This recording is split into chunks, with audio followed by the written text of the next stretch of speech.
Buenas tardes, Nicaragua. Soy Julio Morales del Movimiento Nacional 19 de Abril y Excarcelado. Como ciudadano nicaragüense, el día de hoy nos estamos sumando a la campaña de Jaime Arellano Quédate en casa este lunes 19 de abril. Es una de las mejores maneras de demostrar unidad, es una de las mejores maneras de demostrarle a esta dictadura que los queremos sacar y que estamos en resistencia y en desobediencia. No salgamos, no manden remesas del exterior. Nosotros aquí desde adentro nos vamos a quedar en casa este 19 de abril. Vamos a demostrarle a la dictadura y al mundo que aquí nada está normal. Siempre exigiendo la libertad de los presos políticos. Siempre pidiendo justicia por nuestros héroes de abril. El retorno de los exiliados. Vamos a quedarnos en casa este 19 de abril. Demostremos que aquí nada está normal. Viva Nicaragua libre y libertad para todos estos presos políticos que están sufriendo en las mazmorras. ¡Vivan los movimientos 19 de abril! Hola, soy Ana Ortiz, exiliada nicaragüense. Sé parte del cambio. Este 19 de abril te invito a que te sumes a la campaña Quédate en casa, para conmemorar a nuestros mártires de abril y exigir la libertad de los presos políticos y reformas electorales. ¡Viva Nicaragua libre!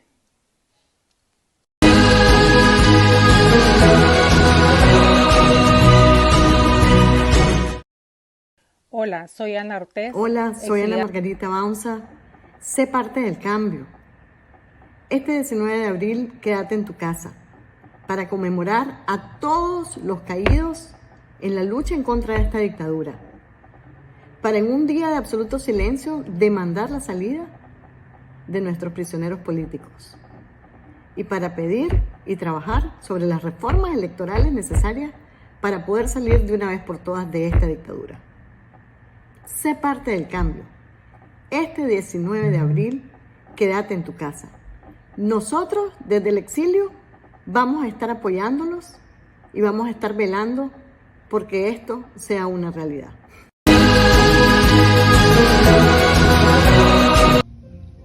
Les invitamos este domingo 11 de abril a hacer acto de presencia en el Parque Rubén Darío. Te recordamos que es un deber, un compromiso y una obligación seguir luchando por la libertad de nuestros presos políticos, el retorno de los exiliados, el desarme de paramilitares y la libertad de Nicaragua. Así que presente este domingo 11 de abril. A partir de las 11 de la mañana te invitamos al Parque Rubén Darío. ¡Viva Nicaragua libre! ¡Viva! ¡De que se van! ¡Se van! ¡De que se van! ¡Se van! ¡Libertad! Y si la patria es pequeña, ¡una grande sueña!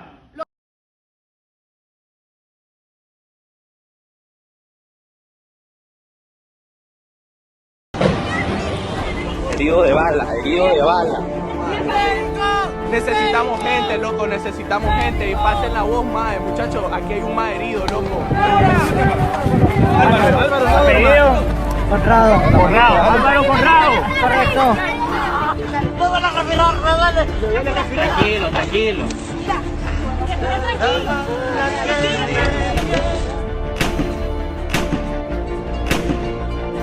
Con algo ahí para soplar.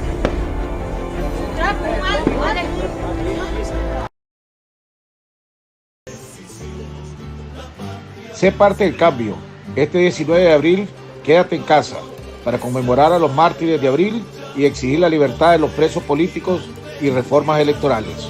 El pueblo unido jamás será vencido. El pueblo Les invitamos este domingo 11 de abril a hacer acto de presencia en el Parque Rubén Darío. Te recordamos que es un deber, un compromiso y una obligación seguir luchando por la libertad de nuestros presos políticos, el retorno de los exiliados, el desarme de paramilitares y la libertad de Nicaragua. Así que presente este domingo 11 de abril. a partir de las 11 de la mañana te invitamos al Parque Rubén Darío. ¡Viva Nicaragua libre! ¡Viva! ¡De que se van! ¡Se van! ¡De que se van! ¡Se van! ¡Libertad! Y si la patria es pequeña, ¡una grande sueña!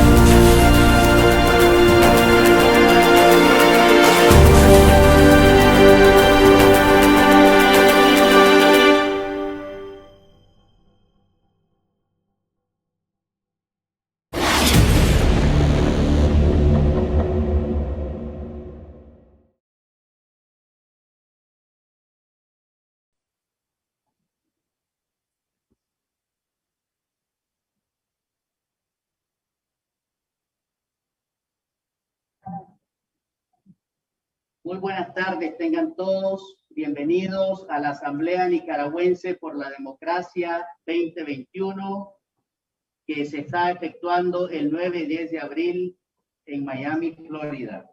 A continuación, vamos a iniciar con el conversatorio con líderes de la oposición nicaragüense que será dirigido por el productor de La Última Mirada News, segmento satélite del programa esta semana, crítico de cine de Confidencial y columnista de bacanalnica.com, el señor Juan Carlos Ampier. Muchas gracias.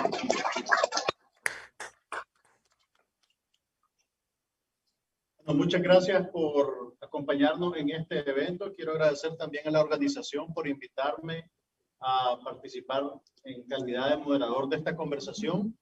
Quiero empezar agradeciéndole también a los precandidatos, los que están presentes y los que no pudieron venir, porque básicamente pues están invirtiendo todo su tiempo, su esfuerzo y arriesgando también su seguridad personal por ayudarle a Nicaragua. Tenemos que partir, creo yo, de esa idea, independientemente de las diferencias que se puedan tener ideológicamente con unos y con otros. Pues yo creo que lo que ellos están haciendo nunca es fácil y menos en las circunstancias que están enfrentando.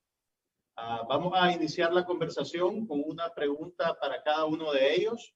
Van a tener 3 minutos para contestar y después vamos a seguir llevando la conversación, moderando de tal manera que todos puedan participar. Vamos a iniciar por orden alfabético de acuerdo al apellido. Así que comenzamos con Juan Sebastián Chamorro. Juan Sebastián, la mayor inquietud, la inquietud más recurrente en las preguntas que compartieron los afiliados a esta organización para efectos de esta conversación tiene que ver con el problema de la unidad entre todos los actores de la oposición de Nicaragua. ¿Por qué la unidad no se ha materializado hasta ahora? ¿Cuál es el obstáculo? ¿Y qué propones vos para superarlo? Gracias, Juan Carlos. ¿Me escuchan bien, verdad? Bueno, antes que nada quisiera agradecer a quienes están organizando este evento. Me disculpo en verdad de no estar con ustedes allá presencialmente en Miami, pero de mi corazón acá de manera virtual. Muchas gracias. Saludo a mis hermanos Medardo, Luis, George y Miguel por compartir este espacio. Y la pregunta es una pregunta bastante recurrente y quiero traer a colación el acuerdo que los que estamos aquí en este foro, más Félix, más Cristiana, firmamos hace algunas semanas, ¿cómo se llama? El acuerdo de Unidad Nicaragua Primero. En Unidad Nicaragua Primero nos comprometemos todos los que estamos acá y reitero mi compromiso a trabajar por la unidad y buscar un mecanismo participativo que lleve a la selección de un candidato o candidata único a la presidencia de la República. Y quien no quede y quienes no queden apoyen al que quede sin miramientos, sin ningún tipo de fisuras al candidato único de la oposición nicaragüense que resulte. Ese compromiso creo yo que es histórico, muestra el desprendimiento de estos precandidatos, que estoy creo yo hablando del nombre también de mis hermanos que están aquí en este evento, desprendimiento de intereses o aspiraciones o posicionamientos personales y poner a Nicaragua unida primero, como dice el acuerdo. Yo he sostenido que como precandidato he aspirado a la presidencia de la República como candidato único de una plataforma que integre a la mayor parte de la oposición nicaragüense. A tu pregunta de cuáles son los obstáculos, creo que el obstáculo principal es la necesidad de poner posiciones institucionales o incluso personales. Ciertamente los candidatos no somos un obstáculo a esta unidad porque lo hemos demostrado con el acuerdo, pero es importante mostrar generosidad y mostrar que se pueden vencer estos obstáculos, bajarnos de los pedestales y someternos a un proceso. Yo creo que la elaboración de una plataforma unitaria conlleva una negociación política compleja que incluye la definición de pesos y contrapesos de cada una de las organizaciones, y eso es lo que está deteniendo el proceso unitario. Me estoy quedando ya sin tiempo, pero quiero decir de que soy un esperanzador, estoy esperanzado de que efectivamente este proceso de unificación se dé por la gravedad del asunto, la gravedad que implica la existencia de la dictadura de Daniel Ortega. Luis Flay, ¿por qué cree usted que la oposición ha sido, la unión de la oposición ha sido tan elusiva hasta ahora? ¿Y qué propone para superar ese obstáculo? ¿Cuál es el obstáculo? Bueno, creo que el obstáculo es falta de patriotismo, falta de amor al pueblo nicaragüense, falta de entrega y falta de poner actitudes personales, partidarias, de colores políticos. Ese es el obstáculo. Bien lo dijo Juan, los que estamos aquí hemos firmado la unidad por Nicaragua primero, hemos depuesto toda ambición y vamos a respaldar y apoyar a quien gane. Pero hay otros sectores que no están participando en esto, que son los que han puesto obstáculos, peros. Y para nosotros hay que deponer actitudes personales, partidarias, económicas, intereses económicos, y pensar en el bienestar de la nación, en los más pobres, en los más desposeídos, que están demandando trabajo y trabajo y más trabajo. George, quiero matizar un poco la pregunta y pedirte reflexionar un poco sobre cómo persuadir a las personas o las organizaciones que no han, digamos, abonado a la unión de la oposición. ¿Qué haría vos? ¿Qué está haciendo vos para moverse en esa dirección? Gracias. Saludos a todos y todas que nos están viendo y saludos a toda la audición. Saludos a los precandidatos que están conectados de manera digital y a los que están aquí presentes. Primeramente voy a disentir con tu planteamiento de que no hay unidad. Eso es falso. ¿Por qué? Hay un bloque que se llama Coalición Nacional. Hay un precandidato de la Unidad Nacional de Estudios Blancos que se llama Félix Maradiaga, que es miembro de la coalición. Del Movimiento Campesino Medardo Marena, que es miembro de la coalición. Del FDN Luis Flay, que es miembro de la coalición. Del PRD, que es don Miguel Mora, que es miembro de la coalición. De Yatama, George Enríquez, que es miembro de la coalición. Ahí te planteo 5 organizaciones de diferente ideología, diferente tendencia, en un solo espacio político que se llama Coalición Nacional. ¿No consideran que eso es unidad?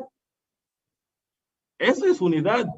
Y estas 5 organizaciones, con las otras que están presentes, que es UNITE y Alianza Cívica Territorial, podemos poner un tendido electoral en todo el país. En todo el país podemos poner un tendido. Eso es unidad. Lo que nosotros esperamos y lo que todos esperan es una unidad hegemónica, en que solamente esté el régimen y uno más, en la cual estemos todos. Ese tipo de unidad todavía no se ha dado. Y eso es lo que estamos esperando. Pero por lo menos, si no se da todavía, quiero manifestar que sí hay unidad y hay bloques opositores variados, sólidos. Creo que lo único que le hace falta a la coalición nacional es un bloque empresarial fuerte. Es un bloque empresarial fuerte, porque las organizaciones de base que estaban antes de abril, que surgieron después de abril, están en la coalición nacional. Por eso quiero distinguir con tu pregunta de que sí hay unidad. Sí lo hemos trabajado desde el 25 de febrero hasta hoy. De que no hay una unidad hegemónica, bueno, eso es otro 100 pesos.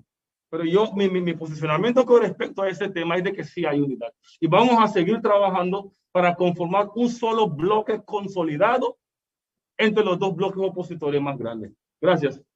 Déjame entonces elaborar sobre la idea que planteas.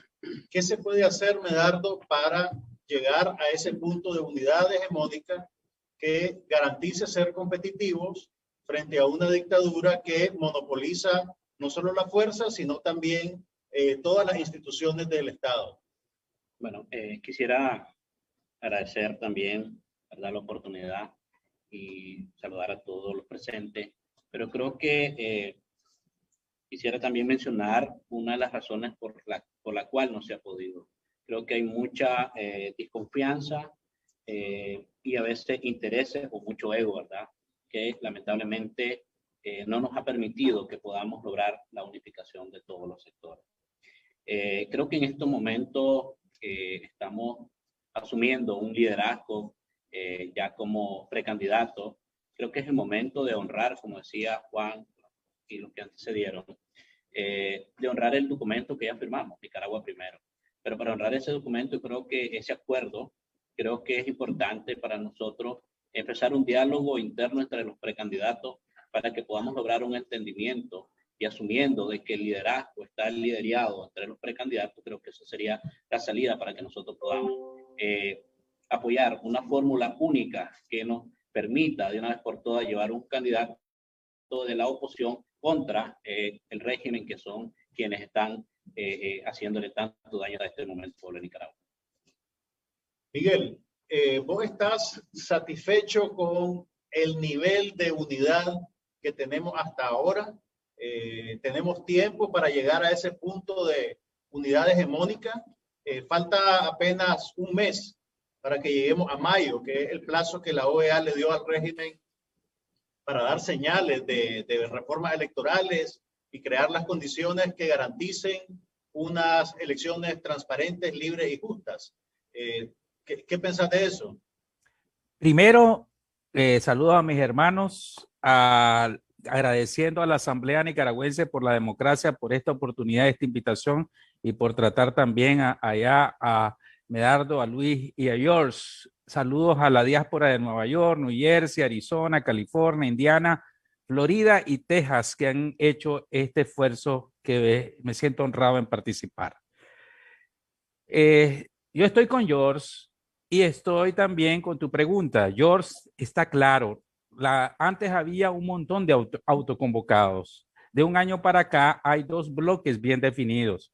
Uno muy bien consolidado y con mucha fuerza y representación de Abril, que es la Coalición Nacional. Aquí estamos, los de la Coalición Nacional, y acaba de salir la doctora Alonso también por parte de ACUN, y lo tengo que decir como precandidata, otra mujer precandidata desde la Coalición Nacional. Estamos apenas ya en dos bloques, con dos casillas bien definidas, la del Partido de Restauración Democrática y Ciudadanos por la Libertad, la Coalición Nacional con la casilla del PRD y la Alianza Ciudadana con la casilla de C por L. Yo creo que todavía estamos a tiempo. Yo soy un optimista porque ser pesimista, para mí el pesimista nunca logra absolutamente nada. Yo creo que en efecto podemos todavía impulsar ese acercamiento. Un acercamiento primero entre los partidos políticos, estas dos casillas que han sido ya legitimadas ante la opinión pública como la representación o los vehículos que podrían llevar por separado a estos bloques o unidos por estos bloques. Yo creo que, y he tratado de conversar con doña Kitty, personalmente le he dicho de que he hecho mis mejores esfuerzos para que se mandaran y se cruzaran las cartas entre el PRD y Ciudadanos por la Libertad. Ya está eso en proceso. Muy probablemente la próxima semana tengamos ya por lo menos la sentada del Partido de Restauración Democrática con Ciudadanos por la Libertad de una vez por todas. Y esto es un buen comienzo. ¿Por qué?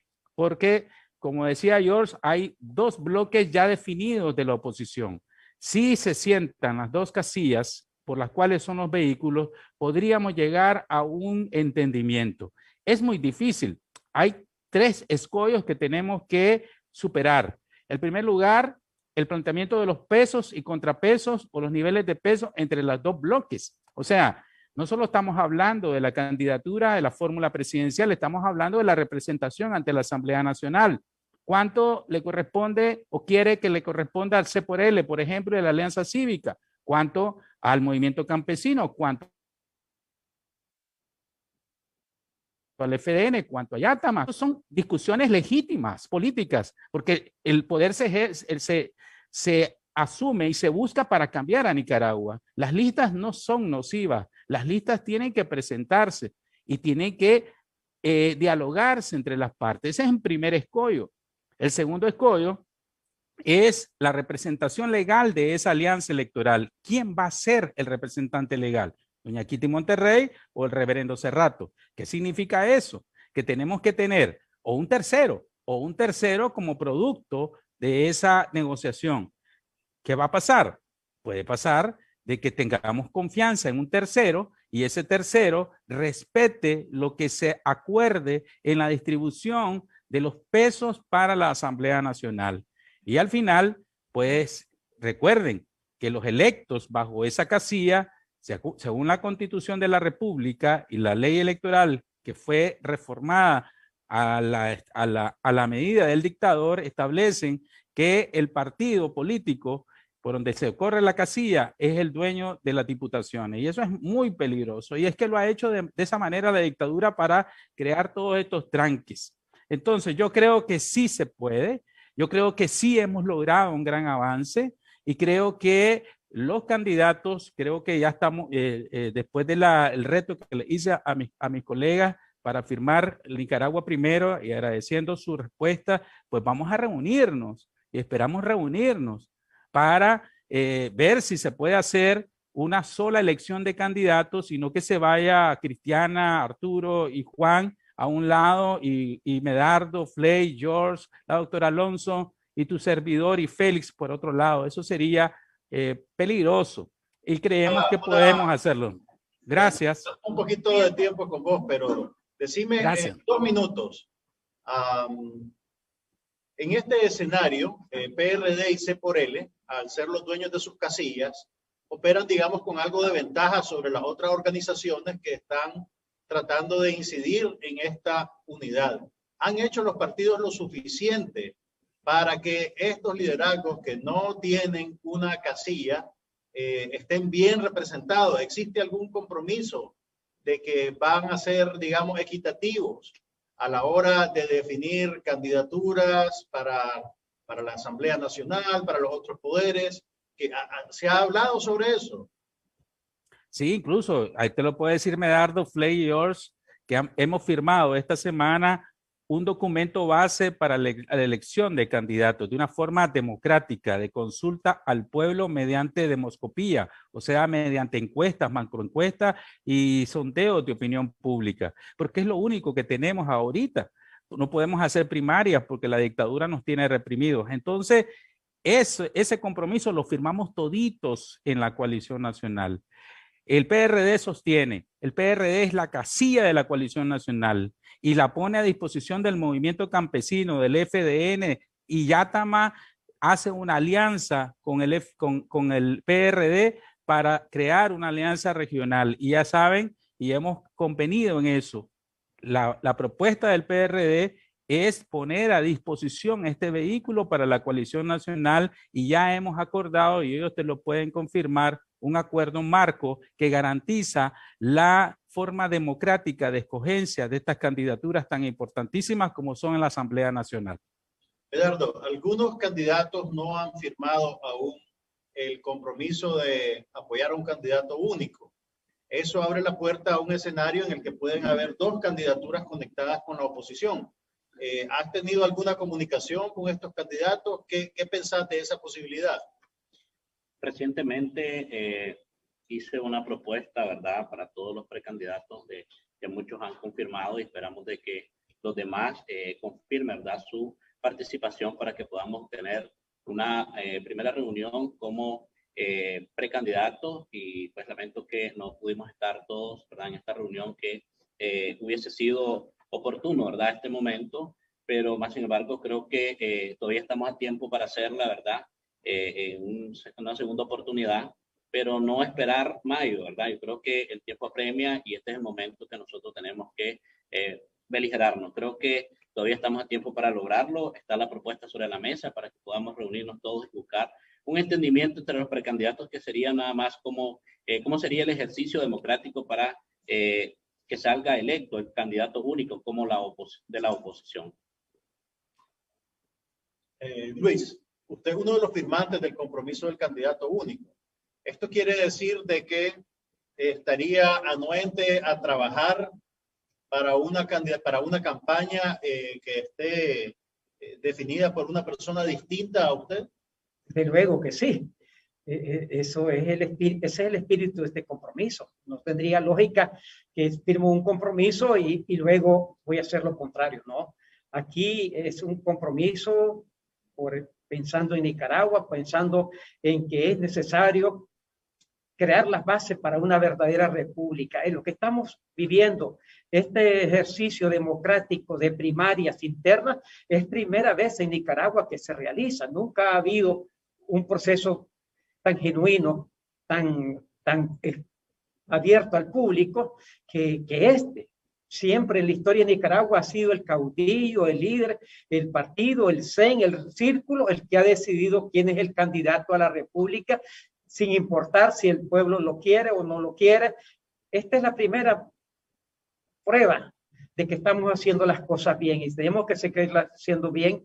Y desde luego, Luis Flay y su organización a que represento, compuesta por los antiguos contras que ya demostraron patriotismo en los años 80, vamos a respaldar y apoyar sin reserva al candidato que gane. George, la oposición está operando contracorriente, en el sentido de que la dictadura, al controlar los canales naturales del ejercicio político, los deja a ustedes, digamos, uniéndose sobre la marcha y creando sus propios mecanismos para llegar a ese liderazgo único.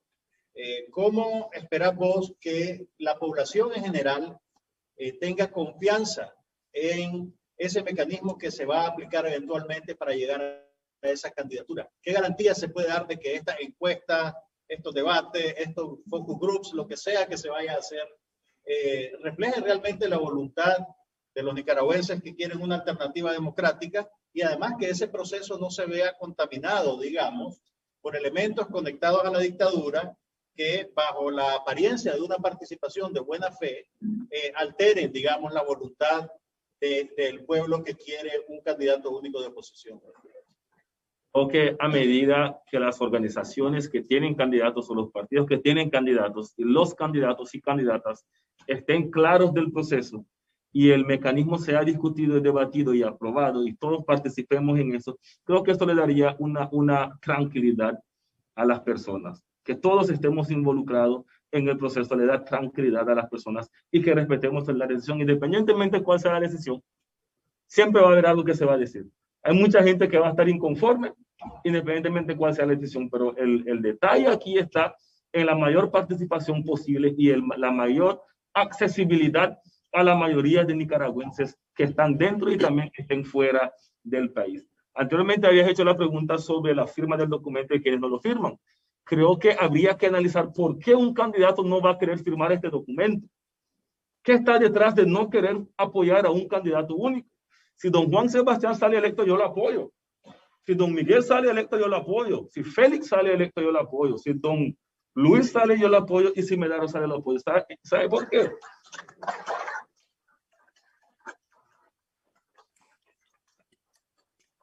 ¿Saben por qué? Porque ellos manifestaron que si yo salgo, me van a apoyar. Pero el candidato que no quiere firmar esto, que no quiere apoyar, porque nosotros nos vamos a tomar a apoyar a esa persona que no nos quiere apoyar.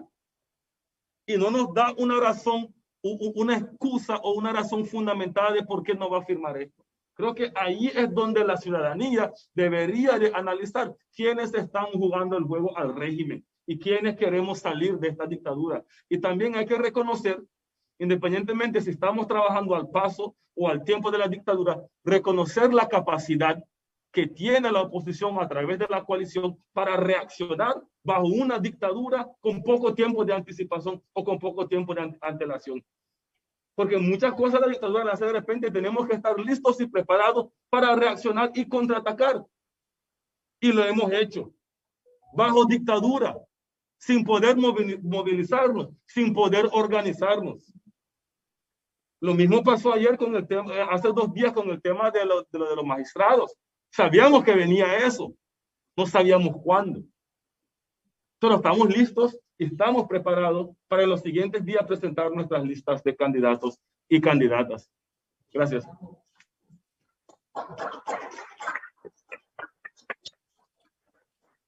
Sebastián, el presidente de la Asamblea Nacional convocó a que los diputados presenten propuestas para nuevos magistrados del Consejo Supremo Electoral.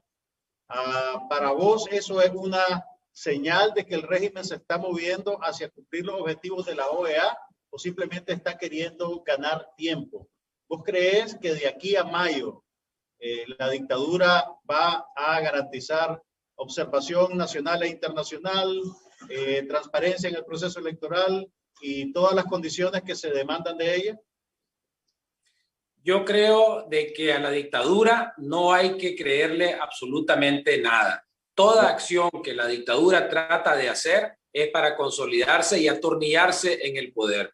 He estado en 2 mesas de negociaciones, han firmado los representantes del dictador y no han cumplido, como los acuerdos del 27 y el 29 de marzo. Son mentirosos. Así que tenemos que ver esta iniciativa con mucha desconfianza, porque aquí pueden ocurrir solamente 2 cosas. Y va a tu pregunta, el camino hacia las reformas de acuerdo a la OEA, o el segundo camino que yo creo, por la víspera se mira el día de lo que ha hecho la dictadura en los últimos 3 años, de tratar de hacer apantallarnos con reformas para luego no reformar nada. Las dictaduras no conceden cosas que vayan en contra de sus propios intereses, de tal manera que tenemos que estar muy vigilantes. Tenemos que estar observando con mucho detalle estos nuevos movimientos porque deben de verse con la desconfianza que nos debe de caracterizar. Ahora bien, la presión internacional efectivamente está haciendo su efecto porque la dictadura se vio obligado a hacer esta acción. Pero no debemos de esperanzarnos porque hemos visto cómo se ha incumplido, cómo hay presos políticos, cómo firmaron el 29 de abril de hace 2 años, de marzo, perdón, hace 2 años, donde dijeron de que iban a haber libertades individuales, de que iba a haber, se le iban a devolver a los medios de comunicación, a sus dueños, de que íbamos a poder ondear la bandera, de que íbamos a poder marchar. Y más bien las cosas se volvieron peores. Ahora yo tengo acá Managua por cárcel, asedio policial, las 24 horas del día, las condiciones políticas se han recrudecido. Entonces yo lo veo con mucha desconfianza, con muchísima desconfianza lo que está tratando de hacer la dictadura, que en su estrategia general quiere hacer 3 cosas. Robarse las elecciones, y por eso tenemos que estar vigilantes de estas propuestas de reforma. Quiere intimidarnos, y por eso el acoso policial, y quiere dividirnos. Y por eso creo yo que este ejemplo que estamos haciendo, 5 precandidatos a la presidencia de la República, teniendo un diálogo para que la gente de la diáspora y todas partes del mundo puedan ver de que es posible, que somos amigos y somos hermanos opositores, podemos estar unidos en un proceso político que lleve a el cambio democrático. Tenemos que ver la unidad como un proceso que nos lleve a precisamente inspirar a la gente. Por eso es que mi programa de gobierno, que se llama Nos mueve la esperanza, busca eso, no solamente la unidad de todas las fuerzas opositoras, que no hay que verlo como un fin en sí mismo, por favor, sino verlo como un instrumento para que la gente se inspire a llegar a votar masivamente el 7 de noviembre, porque si se hace una votación masiva, no importa lo que vaya a decir el diputado sancionado Porras, si la votación es masiva, si la participación es realmente de toda la población nicaragüense de manera masiva, tenemos el triunfo ganado. Así que pensar en la unidad con reformas electorales, obviamente hay que pelearlas para que estas sean las mejores posibles, pero no hay que bajar la guardia a la dictadura y votar masivamente de manera esperanzadora para el cambio democrático. Quiere decir que, corregime si me equivoco, estás diciéndome que hay que ir a elecciones aun cuando la dictadura no presente las condiciones que pide la OEA. Yo creo de que las condiciones que nosotros pedimos con la OEA hay que luchar al máximo por ella. Ese debe ser el objetivo fundamental de la lucha. Pero ¿qué pasa si no logramos una de las 7 condiciones o solamente una de las condiciones? Tenemos que nosotros, como oposición unida y el pueblo nicaragüense, tomar la decisión de ir o no ir a las elecciones. Tuvimos un conversatorio con el presidente Juan Guaidó hace algunas semanas, algunos de los precandidatos que están acá, y le hicimos la pregunta: presidente, ustedes han ido y ustedes no han ido, ¿cuál es su perspectiva al respecto? Y él nos dijo: hombre, yo creo que siempre esta oportunidad hay que aprovecharla para que se pueda documentar. No hay forma de documentar, Juan Carlos, de que se esté fraguando un fraude electoral si no estás ahí. Se lo van a querer robar, ya lo acabo de decir. Entonces, mi inclinación puedo estar en diferencias con algunos otros de los candidatos, es que tenemos que estar en el proceso para denunciar, documentar el potencial fraude electoral que quieran estar. Con quedarnos en la casa creo que no va a ser suficiente. Tenemos que estar presentes en todos los procesos, el proceso de votación, el proceso de asignación de los fiscales, en el proceso de impresión de la boleta, en todo el proceso, para que si se da un fraude lo podamos denunciar internacionalmente y que Daniel Ortega quede completamente aislado si se da este fraude. Ahora, si participamos y se da la votación masiva, como decía, no va a haber forma humana posible de que puedan detener un fraude, porque la avalancha, el tsunami de votos permitiría el triunfo de la oposición, y para eso evidentemente tenemos que estar unidos. Luis, ¿usted iría a elecciones con presos políticos todavía secuestrados en las cárceles? Bueno, ampliando un poco la pregunta que le hiciste a Juan, las elecciones tienen un parámetro internacional que deben de llenarse. No es simplemente ir por ir. Si no están, el proceso electoral no reúne los requisitos establecidos como la Organización de Estados Americanos. Es un poco ir simple al mataderos. Tenemos que haber condiciones, las elecciones el proceso electoral tiene que llenar los requisitos para una elección de acuerdo a los parámetros internacionales. Volviendo a tu pregunta, mira, yo voy a regresarme 40 años atrás. Cuando nosotros estaba la contra luchando, en la cárcel habían alrededor de 11.600 prisioneros que no se pudieron liberar ante el proceso electoral. ¿Y qué pasó? En las negociaciones de Zapoa, nuestra condición fue, nos sentamos a cambio de la liberación de los prisioneros políticos. Y Daniel Ortega, en una noche, en 2 días, liberó los 11.000 prisioneros políticos que había. Yo creo que yo quisiera, y los que estamos aquí, Juan Sebastián y Miguel, quisiéramos tener las llaves de esas cárceles e ir y sacarlas. Pero estamos en manos de una dictadura violadora de los derechos humanos, que no va a liberar los prisioneros políticos porque son como una carta de negociación. Los tiene allí, y ir o no ir con los prisioneros, yo creo que la única manera de sacarlos es ganando el proceso electoral y el día siguiente estarlos liberando. Pero antes no los vamos a liberar, porque lo estamos condenando allí. Por eso hay que esforzarnos más en buscar esta unidad determinante, trascendental, para tener la mayoría de votos en la Asamblea Nacional. Nada sirve que gané la presidencia si no tenés más del 60% de los votos en la Asamblea Nacional para revertir todas estas leyes bárbaras que tenemos. Así es que creo que debemos ir, aunque ellos estén pagando un costo ahí, tenemos que seguir sacrificándonos. Y ellos están sacrificándolos, pero no están haciéndolo en vano. Están pagando cárcel, están ahí, pero es parte del sacrificio que estamos dispuestos a pagar todos. Es un costo y vale la pena hacerlo por Nicaragua. ¿Existe una condición, digamos, absoluta, que si no se cumple vos no seguirías con tu precandidatura, digamos? No. La dictadura no cede en nada, digamos. Si hay algo particular que para vos no sea negociable. Creo que la impunidad y la demanda de justicia para todos y todas las personas que han sufrido a través de este régimen, que puede venir después que salga Ortega. Y quiero hacer énfasis en el tema de los presos políticos. Creo que la demanda de libertad de presos políticos no debe de ceder. Se debe de mantener durante este proceso preelectoral y durante el proceso electoral. Y tenemos que estar preparados para cualquier escenario.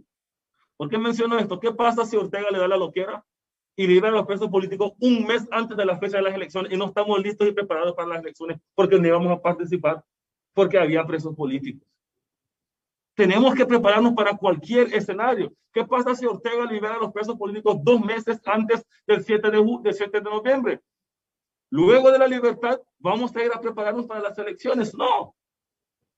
Pero la demanda de la libertad de los presos políticos debe de estar en la agenda nacional con todas y todas las candidatas, y es algo que siempre que podamos lo vamos a hacer. Cuando estuvieron muchos los presentes aquí encarcelados y no había libertad para movilizarnos, dentro de nosotros también salimos a pedir la libertad de los que estaban presos en ese momento. Y los que salieron libres ahora también están pidiendo esta libertad. Como te mencioné, creo que la oposición en el país ha tenido la capacidad de poder organizarse bajo dictadura, bajo represión, bajo asedio, bajo exilio. Y la demanda de la libertad de presos políticos tiene que... Así que creo que la respuesta a tu pregunta es esa. Tenemos que estar preparados para cualquier escenario. Y también para la libertad de todo el país.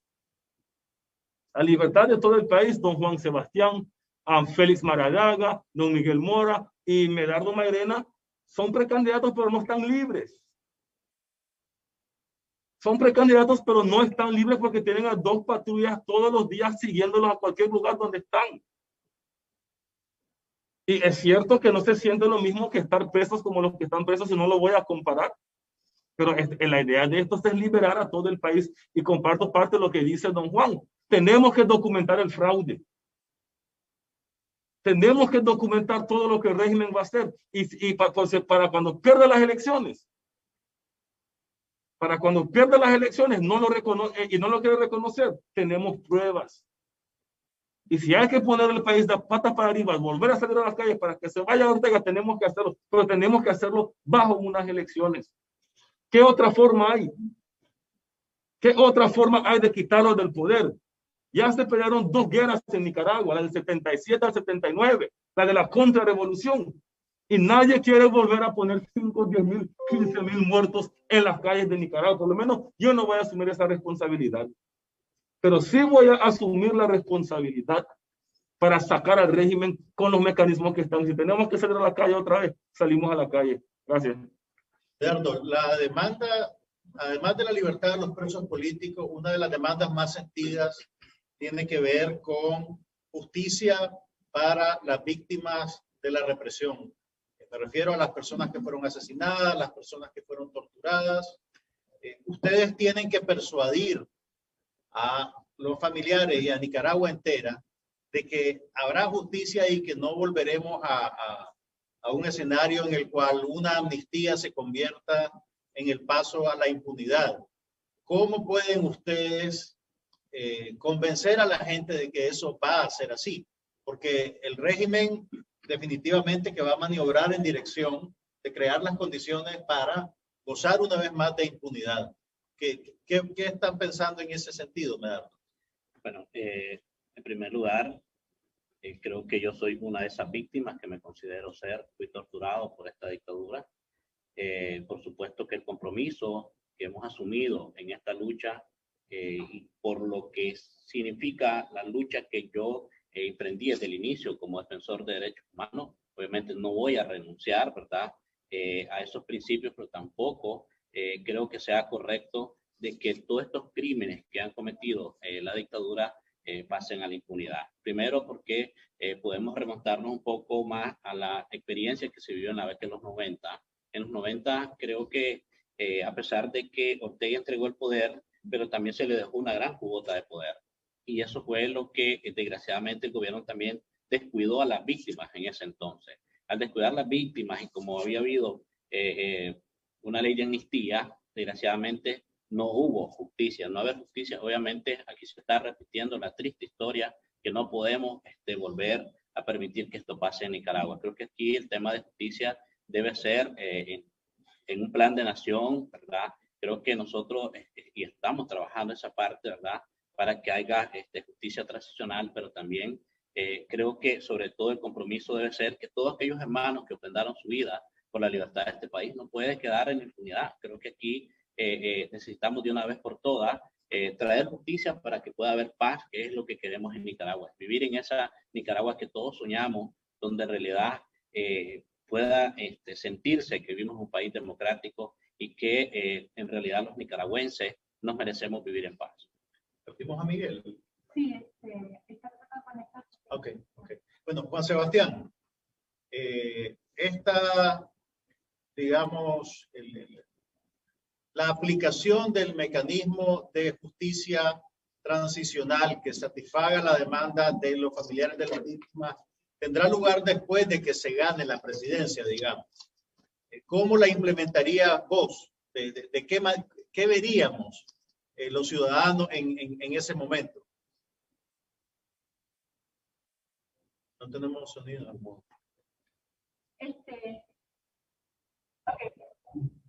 Perdón. Gracias, Juan Carlos. Los ciudadanos pueden ver desde ya en mi plan de gobierno, que se puede bajar del sitio web juansebastian.ch, donde explico 3 pilares. El primer pilar, precisamente el de justicia, respeto a las leyes y el Estado de Derecho. Y en ese capítulo del primer pilar de mi gobierno, incluyo la importancia de asumir la política de justicia implementada o presentada a la sociedad nicaragüense por la Asociación de Madres de Abril, que como todos sabemos está basado en la garantía de no repetición, está basado en la historia, en la verdad y en la reparación a las víctimas, poniendo a las víctimas de una manera en el centro de la política. Mi plan de gobierno es realista. Es posible todas las acciones. Concretamente lo que estoy planteando es de que se haga una fiscalía especial que investigue los crímenes cometidos de una manera de evidencia imparcial para que efectivamente haya un juicio a los responsables. También obviamente el primer acto de mi gobierno va a ser permitir la entrada a los organismos de derechos humanos, si es que todavía no han entrado al país, y la conformación de una comisión de la verdad, que sea eso, una comisión de la verdad que efectivamente esté compuesta por personas probas, con personas que saben de asuntos de justicia, para que puedan llegar a los responsables, sean estos quienes sean, porque en este componente de derecho y de justicia, un componente muy importante de mi plan es que nadie debe estar por encima de la ley. Nadie se puede arrogar el principio de que uno está por encima de la Constitución, la separación de poderes, la independencia del Poder Judicial. Y la razón por la cual no se puede, es más, no queremos tener justicia en este momento porque tenemos que sanear de un montón de jueces y magistrados corruptos que le sirven a Daniel Ortega, y en este momento no se puede tener un sistema de justicia apropiado. Pero con mi gobierno va a haber ese sistema. Miguel, estábamos conversando sobre la demanda de justicia para las víctimas de la represión. ¿Qué pasaría en un escenario en el cual Daniel Ortega se sienta a una mesa de negociación pidiendo una amnistía para él y sus allegados? ¿Es esa una concesión que se debe considerar? ¿Es un precio que se pagaría para deshacerse de la dictadura? ¿Qué pensamos de eso? Eso ya se dio, ¿no? Cuando estábamos presos, la dictadura hizo una amnistía. Estaba preso Medardo, estaba preso su servidor con 800 y pico. Y ellos se amnistiaron. Para mí, la impunidad no tiene razón de ser en una Nicaragua post-dictadura, post-Ortega. Ellos ya se amnistiaron una vez más. Lo que sí enfocaría yo es que hay delitos de lesa humanidad, que esos no son alcanzados por una amnistía de un país, no prescriben en ningún tiempo. Y esa espada de Damocles tiene que estar sobre la cabeza de los asesinos y criminales que masacraron y siguen masacrando al pueblo de Nicaragua. Yo no creo en una nueva basada en la impunidad. Yo creo en la verdad, en la justicia, para que haya paz. De lo contrario, no vamos a poder salir. Lo que vamos a hacer es repetir el ciclo vicioso de la impunidad, de la violencia, de la dictadura y de las muertes y de la masacre. Así de que, Juan Carlos, eso ya está. El problema es la voluntad política y con cuánta fuerza vamos a tener en el nuevo gobierno y cuánto vamos a tener en la Asamblea Nacional para revertir de una vez por todas. Y yo quiero aclarar esto. No se trata de venganza. Venganza es ir a matar, como mataron al joven o al ciudadano que gritó "Viva Nicaragua Libre" en Estelí, o cuando quemaron a las familias en el Carlos Marx. Eso a mí no se me pasa por ningún de ninguna manera, por mis principios tanto democráticos, ciudadanos, humanos y cristianos. Pero al decir la venganza no le estamos diciendo a la justicia, no, justicia tiene que haber. La justicia tiene que imperar en Nicaragua de una vez por todas para que esto no vuelva a repetirse nunca más. No puede haber esta repetición. Nosotros tenemos que llevar a la justicia a los criminales de lesa humanidad para que de una vez por todas le digamos a esta generación y a la que viene y a la que viene después de esa, esto no va a volver a suceder en Nicaragua. Gerardo, las encuestas dicen que, bueno, hablando un poco sobre ese tema, pues el control que tiene la dictadura sobre las organizaciones de Estado hace que éstas estén pobladas de incondicionales que pueden dificultar la administración pública para el futuro presidente de Nicaragua, asumiendo que ese presidente es uno de ustedes. ¿Cómo convivirías vos con el sandinismo como un factor político en la Nicaragua que viene? Más o menos un 20-25% de la población de Nicaragua se identifica como sandinista aún después de los acontecimientos de abril. Entonces, ¿cómo ves vos a esas personas encajando en la Nicaragua que querés construir? Muchas gracias. Creo que lo hemos dicho claro y creo que en esto hemos coincidido que para todos construir una democracia significa empezar respetando la opinión, el credo religioso y que podamos convivir como una familia nicaragüense. Es obvio que no podemos aplicar, ¿verdad?, esa parte a aquellos que violentaron los derechos humanos de cada uno de los ciudadanos. A los que cometieron delitos de lesa humanidad, como hemos dicho, ellos tienen que responder a la justicia. Pero Nicaragua nos pertenece a todos y de alguna manera tenemos que vivir en Nicaragua. Lo menos que podemos hacer nosotros es darle los espacios a los zánganos que de alguna manera lo que han traído es tanto luto y dolor a Nicaragua y sobre todo, además de tanta sangre derramada que le han traído al pueblo de Nicaragua, también han traído un grado de corrupción tan enorme que nos han llevado totalmente a una economía totalmente colapsada, donde pues ya miramos lo que se está enfrentando en Nicaragua en estos momentos, una triste realidad donde el pueblo de Nicaragua pues estamos amenazados que hacia como vamos estando con usted en el poder, que no hay credibilidad, obviamente la economía jamás se va a rescatar. Y eso es lo que necesitamos, obviamente, rescatar. Y ese 20%, ¿verdad?, de los nicaragüenses que se sientan identificados con el Frente Sandinista y en realidad respetan la ley, pues yo creo que son ciudadanos nicaragüenses que también pueden convivir, obviamente, en Nicaragua. Luis, usted es un veterano de una transición política dramática en Nicaragua en los 90. Usted militaba en la resistencia y le tocó vivir esa transición del sandinismo al gobierno de Violeta Chamorro, que está identificado con principios democráticos. ¿Qué lección sacó usted de esa época que siente que es la más valiosa para el momento que vivimos ahora? Bueno, es una pregunta bien interesante porque debemos de analizar cuáles fueron los errores que se cometieron cuando realmente se vio de haberse creado la base para una verdadera y real democracia.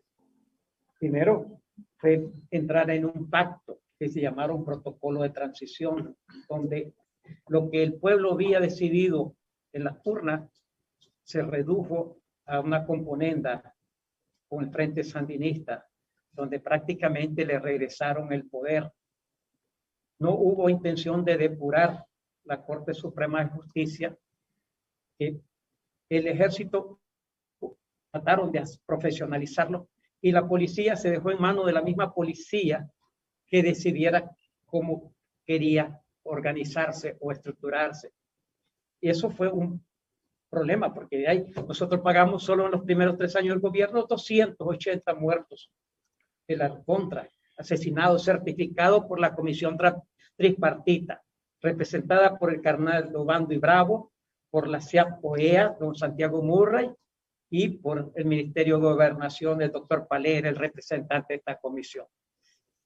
Ahí tenemos prácticamente, desde ese momento comenzó lo que se ganó en las urnas, de que el pueblo había decidido con un 50 y tanto %, se redujo. Y fue por eso cuando vino la división de los diputados de la UNO, porque unos no estaban de acuerdo con ese protocolo de transición y otros sí estuvieron. Entonces eso comenzó mal. La transición se comenzó desde el primer día, porque prácticamente al perdedor le regresaron parte del poder que se había con el pueblo nicaragüense, con su sacrificio había demandado en la Junta Receptora de Votos.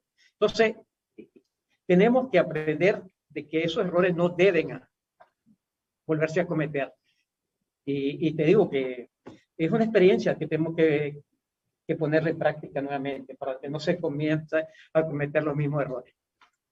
George, quiero saltar al día de las elecciones, digamos. Vos mencionaste algo, hiciste una referencia a que la unidad, a como existe ahorita, puede garantizar la vigilancia de las elecciones de tal manera que se prevenga el fraude. Tenemos ya varios fraudes en el récord y tenemos ya, digamos, un cuadro bastante claro de las cosas que el régimen puede hacer para robarse unas elecciones. No solo alterar boletas, sino también intimidar a fiscales o comprar voluntades de fiscales o recurrir incluso a la violencia.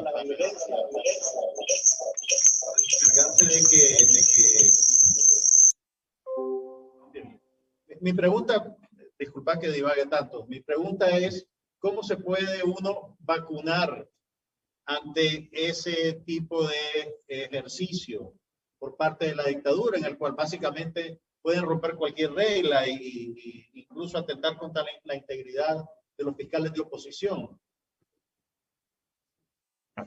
Qué bueno que me lo mencionaste, porque te voy a hablar de la experiencia que tenemos como Yatama en las regiones autónomas. Primeramente, toda persona que va a participar en estas elecciones, sea candidato de elección popular, o sea fiscal, o presidente y vicepresidente de Junta Receptora de Votos, tienen que estar claros y conscientes del riesgo que van a enfrentar. Estas elecciones van a ser muy riesgosas para la integridad física de toda aquella persona que va a querer defender el voto. Y toda aquella persona que va a optar por un cargo público y popular. Primeramente tenemos que estar claros de eso. Y hay poca garantía de seguridad a la integridad física. Lastimosamente, esa es la verdad. Pero algo que yo puedo decir es que no nos vayamos a dejar, que no seamos dejados de que el régimen venga a querer hacernos cualquier cosa. Ya vamos a estar de locos, sí, hacemos, no. Ya estamos les hemos enseñado que no vamos a ser dejados.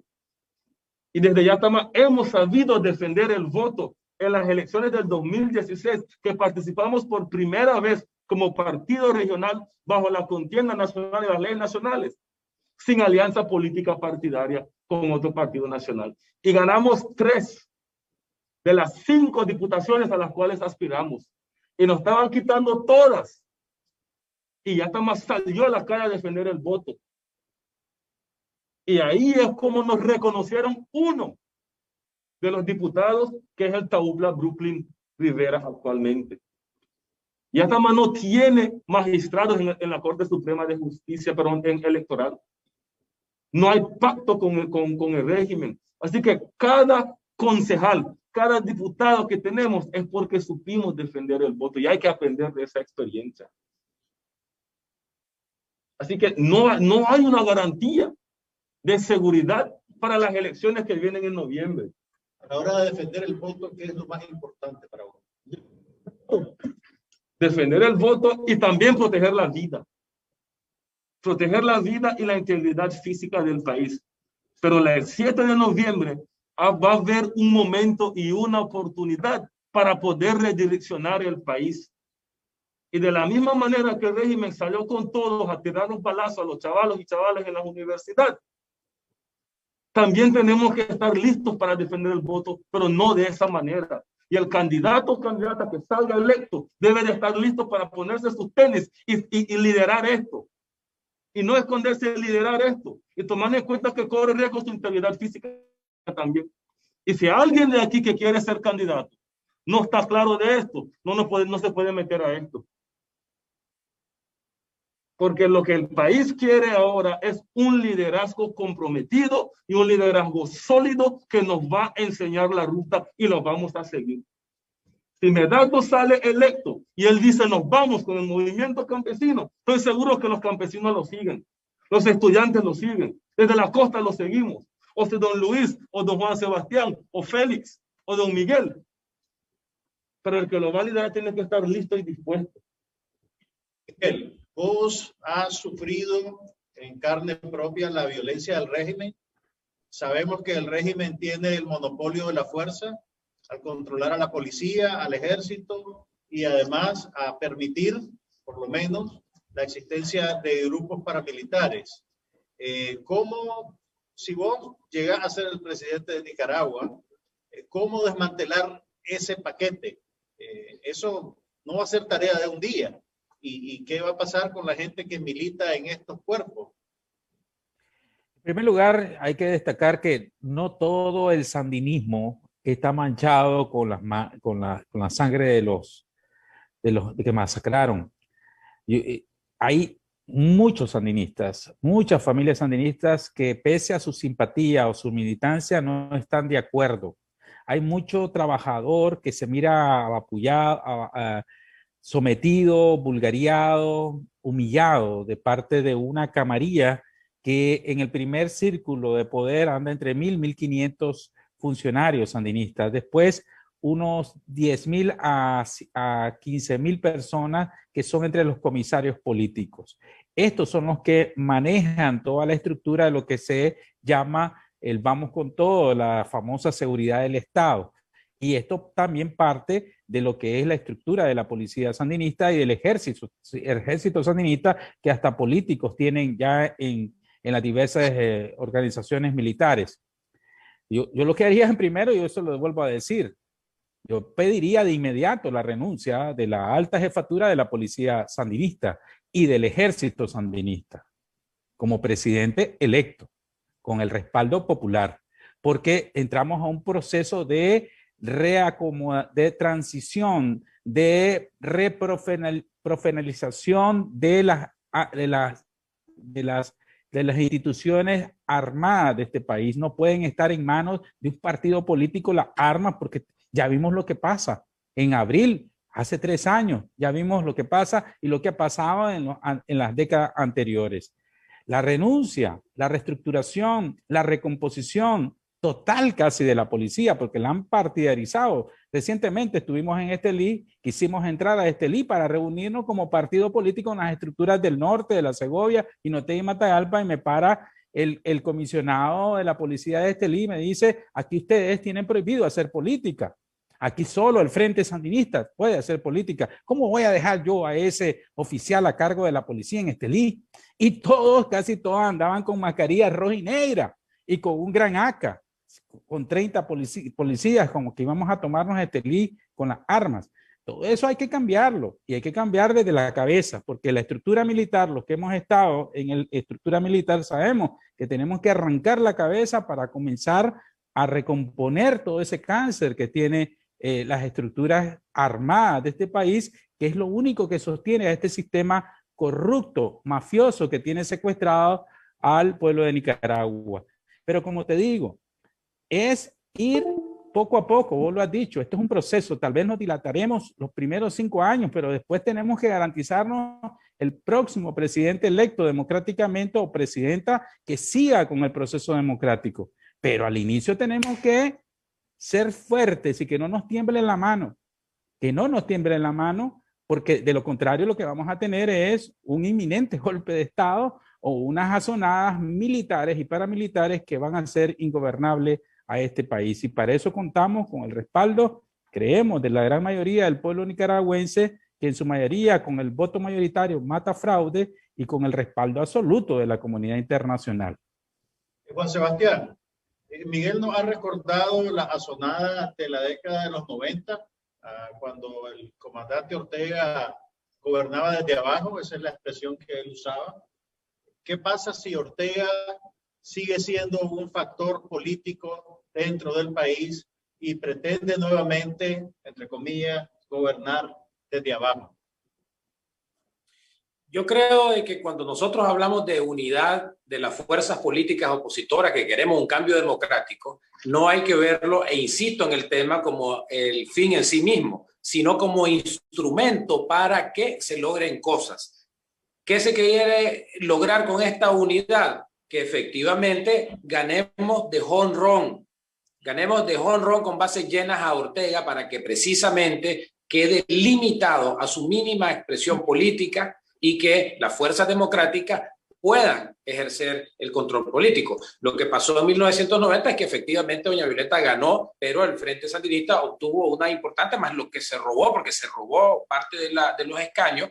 Lo que tenemos que lograr nosotros es una propuesta esperanzadora que masivamente lleve al voto popular y que le dé la legitimidad al nuevo presidente para que con la Asamblea Nacional pueda promulgar las leyes que desmonten todas esas barbaridades de leyes que ha hecho Ortega en los últimos, sobre todo en los últimos 6 meses, la ley Putin, la ley de ciberdelitos, la ley de gente de extranjeros, toda la ley Mordaza, la ley de cadena perpetua. Entonces, lo que tenemos que hacer acá es efectivamente hacer una propuesta unitaria que le gane de calle a la dictadura y evite que se den estas azonadas. Yo quiero además relacionar esta pregunta al día de las elecciones. Se necesitan más o menos entre 100.000 y 120.000 personas para que vigilen el voto ese día de las elecciones. No hay organizaciones de ninguno de los que estamos acá representados que tiene esa cantidad de personas en el territorio, pero unidos sí los podemos conseguir. Entonces, de nuevo, el tema de la unidad hay que verla no solamente como un objetivo que es importante lograrlo, sino ¿para qué? Para lograr la defensa del voto. Vos acabas de decir de que ellos tienen el monopolio de la violencia. Bueno, nosotros tenemos el monopolio de la verdad, tenemos el monopolio de la esperanza y contra eso no hay fuerza bruta que se pueda hacer. Yo voy a destituir, no voy a pedirle la renuncia, voy a destituir a todos los oficiales, tanto del ejército como de la policía y sobre todo los comisionados que los limitan a todos nosotros nuestras libertades individuales de movilización, de expresión, de manifestación, para que se salgan del cuerpo policial y se haga una reforma a la policía para tener una policía que en vez de estar las 24 horas del día enfrente de casas de opositores, estén en los barrios defendiendo a las familias nicaragüenses en contra de la delincuencia común. Whibley, usted tiene experiencia militar a través de su participación en la Resistencia Nacional. ¿Cómo cambiaría usted el ejército de Nicaragua? ¿Qué haría para reconvertirlo en una fuerza castrense que realmente represente los intereses de todos los ciudadanos y no de un partido? Bueno, mira, con la reforma que le hizo el orteguismo en la Constitución, Daniel Ortega se convirtió en el comandante supremo del ejército y la policía. Ya no es el Ministerio de Gobernación, sino que es el comandante. Entonces te da la potestad de poder cambiar, hacer los cambios necesarios. Pero para mí los cambios tienen que ir de una manera ordenada y paulatinamente. Esa palabra tiene que aplicarse. No es simplemente hacia el molote, a como nosotros los contras nos desmovilizaron en los años 80, en los años 90, no, ordenado y paulatinamente. Y la policía inmediatamente hay que comenzar una reestructuración a todos los niveles y para eso hay que pedir apoyo para prepararlos nuevamente, adecuarlos a las nuevas circunstancias, porque actualmente la policía es una policía que está obediente y no beligerante a los intereses de Daniel Ortega. Ha perdido la función por la que fue creada. Y si me decide el ejército, mira, allá por 77, 78 nos decían, son más importantes 100 maestros que un blindado batallón. Ese era el cuento que nos metieron, que la Guardia de Somoza, el ejército de Somoza, no tenía que existir. Y para mí sigue siendo válida esa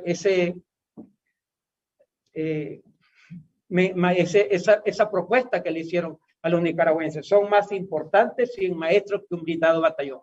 Y creo que ese es un proceso lento. Yo si llego a la presidencia, como creo que lo voy a llegar, voy a mandar un plebiscito. ¿Qué quiere el pueblo?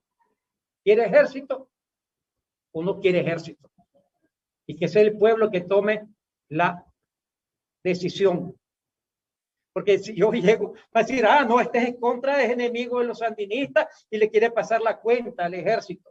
No, que sea el pueblo nicaragüense en un plebiscito que tome la decisión. Con la policía, no, con la policía estoy facultado para hacer los cambios porque ahora soy el comandante supremo, de acuerdo a la Constitución. Y ahí vamos a comenzar llamándolos. Señores, vengan para acá. Ustedes pasan a retiros. Y vamos a comenzar a preparar una policía nueva, otra mentalidad. Y perdone que me amplíe ahí. Creo que la policía debe de pasar a las municipalidades. El alcalde sea el comandante de la policía y estar al servicio de la municipalidad y no los intereses de una estructura cuasi militar que es la que tenemos ahora como un ejército paralelo. Gracias. Bueno, basándose en la experiencia de las poblaciones de la costa Caribe con los aparatos de fuerza del gobierno, con la policía, con el ejército, ¿vos qué harías para que realmente sirvan al pueblo? Aquí te un ratito para poder hablar. Perdón. ¿Qué necesita la costa Caribe de estos? Primero me tendrían que elegir a mí como presidente para así poder resolver. Ya fuiste.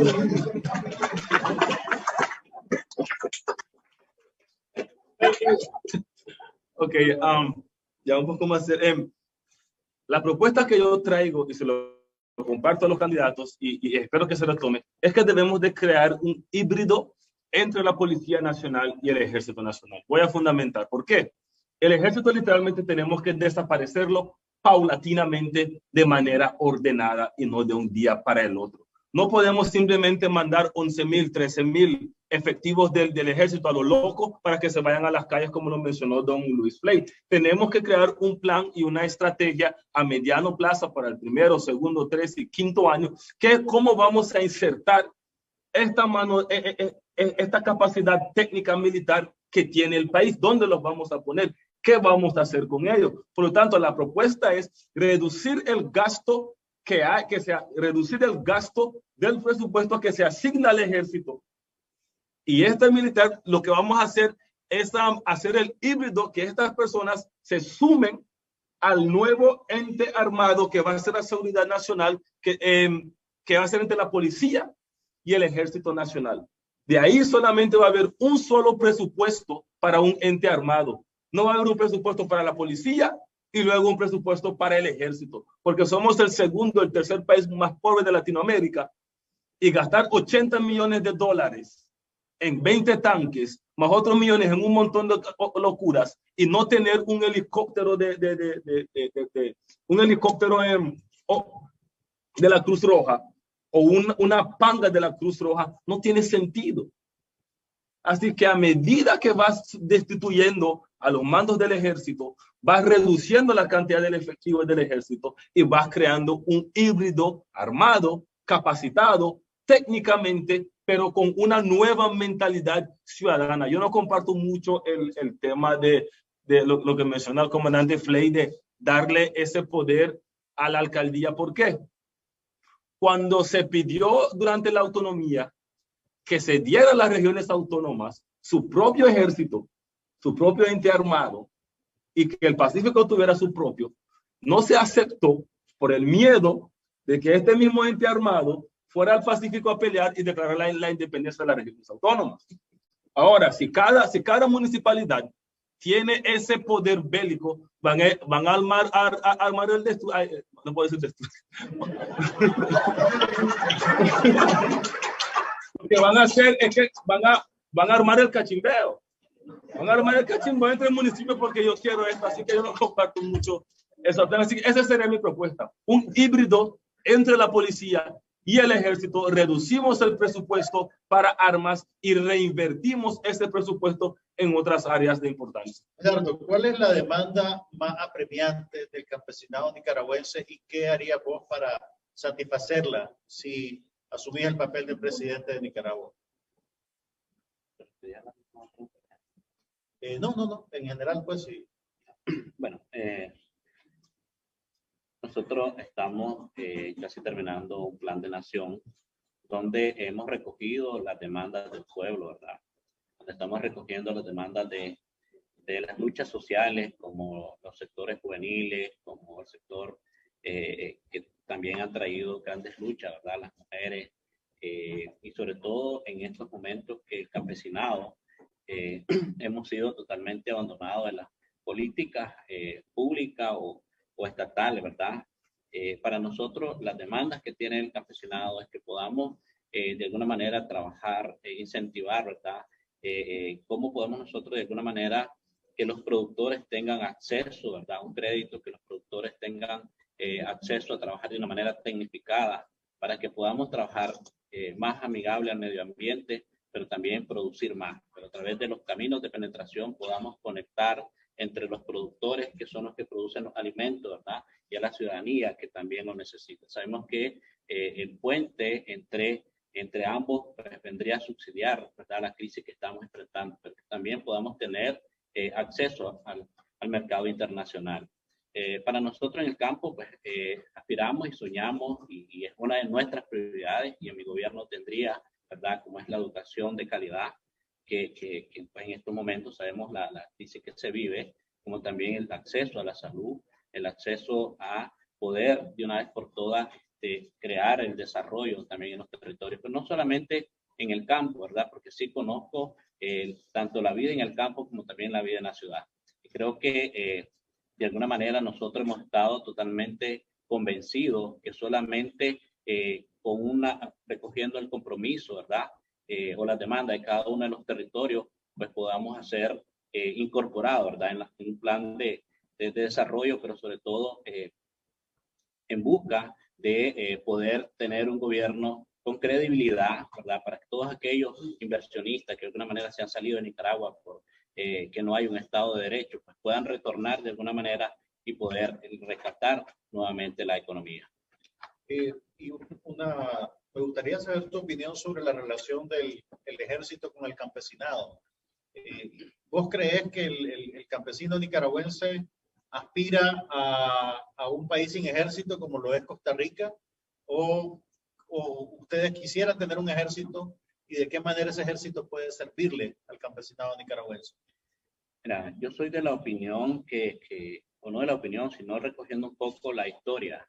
Ningún ejército dentro de Nicaragua ha hecho un papel importante para salvaguardar la vida de las personas. Creo que la experiencia que hemos vivido en este país es que los ejércitos más bien se han ocupado en la historia de este país para reprimir al pueblo, ¿verdad? Y sobre todo también que han dejado una gran cuota de sangre derramada en este país. Y esto no se puede volver a repetir. Creo que el ejército en Nicaragua es una carga del Estado innecesaria, porque en Nicaragua no tenemos ningún problema con otros países vecinos, ¿verdad? Que supone que son los que de alguna manera cuidarían cualquier conflicto que pudiera haber.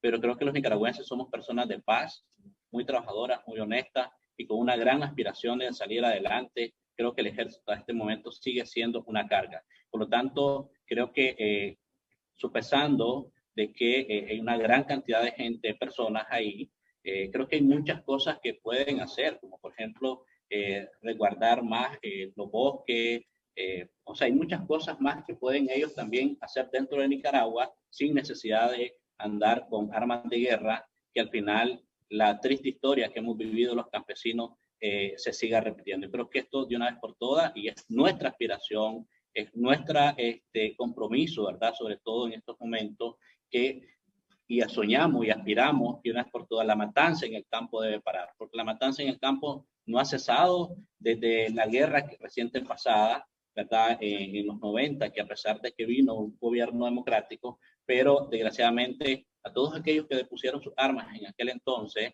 como fueron muchos comandantes de la resistencia nicaragüense, los fueron asesinando de manera selectiva. Y es por eso que nosotros no confiamos, ¿verdad?, un ejército que pueda estar al servicio del pueblo por la historia que hemos vivido dentro de Nicaragua. Creo que hay muchas cosas más importantes, ¿verdad?, que se debe de reinvertir con esas planillas que de alguna manera están siendo pagadas inútilmente, diría yo, porque Nicaragua es un país muy pobre que necesitamos de una vez por todas ponernos a trabajar para el desarrollo de la nación y no estar teniendo una carga innecesaria. Luis, ¿usted quería aportar algo en esa línea? Bueno, quería aportar sobre, pues también los contras somos del campo, nacimos y quiero decirte que ya, en mi caso yo ya estoy haciendo los contactos internacionales para recibir asistencia técnica, financiamiento y comercialización. Recientemente hicimos los contactos con Brasil. ¿Sabes que en Brasil producen 10 toneladas de cacao por manzana y en Nicaragua solo se producen 10 quintales por manzana? Y eso es una barbaridad.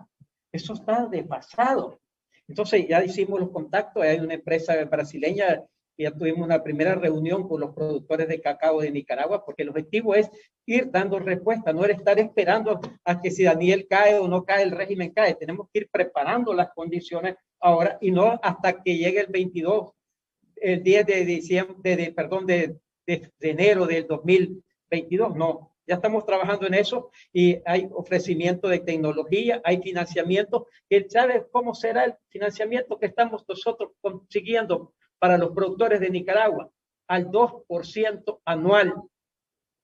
2%, y él les puede dar toda la información para poder realmente ayudar, porque la banca en Nicaragua se ha convertido en la mayor obstáculo para el desarrollo de la mine pequeña, el productor pequeño, la mine y los pymes y todo, porque los intereses llegan hasta el 30%.